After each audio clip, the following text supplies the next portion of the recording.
Why Mohamed Salah is now better than Ronaldo. With Messi cementing himself as clearly the best player in the world, there is much debate about where the likes of Kylian Mbappe, Neymar, Mohamed Salah and Cristiano Ronaldo come into the rankings of the world's best players.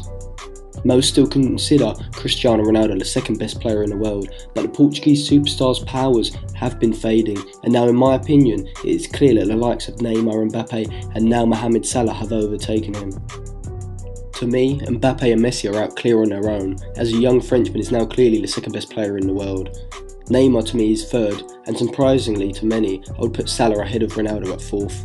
There are a few reasons for this, but it comes down to output most importantly. Ronaldo's progression into a poacher-like centre-forward, whilst extending his world-class career, has diminished his overall output, and he now offers less in terms of creating chances, and now is no longer the most clinical player in the world in terms of finishing either. We can look at expected goals rates to prove this. Salah has an expected goals rate of 16.76, meaning that with all the chances that he has had in the league, he should have scored 17.6 goals. Therefore, his rate of 17 goals is an overperformance in terms of his finishing. Ronaldo, on the other hand, has an expected goals rate of 21.15, despite only scoring 19 goals, with 5 of those being penalties in Serie A. What this shows is that Ronaldo is underperforming in terms of his finishing, not matching his expected goals, whereas Salah is just about exceeding his. But the major differentiator between Salah and Ronaldo comes when looking at their creativity. Salah has 0.33 expected assists per game this season, whilst Ronaldo has 0.8 per game.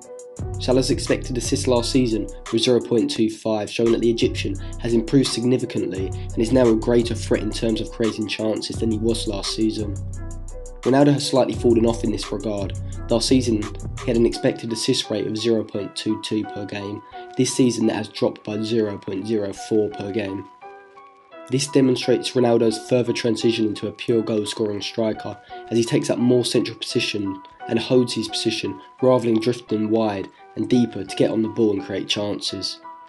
Whilst Ronaldo's creativity is diminishing, he is still putting out solid numbers in terms of his key passes, which are 1.7 per game in Serie A, and his expected assists of 0.18 per game, which are still a relatively high figure for a centre-forward, though in comparison to Mohamed Salah, Ronaldo can no longer compete as a creative threat in terms of the best players in the world.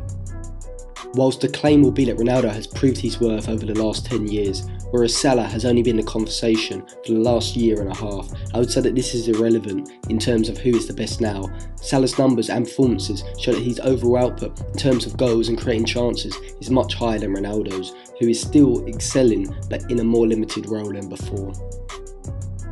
Thank you for watching, and remember to subscribe to the Antis Football YouTube channel for more videos like this, and like and share this video if you enjoy it.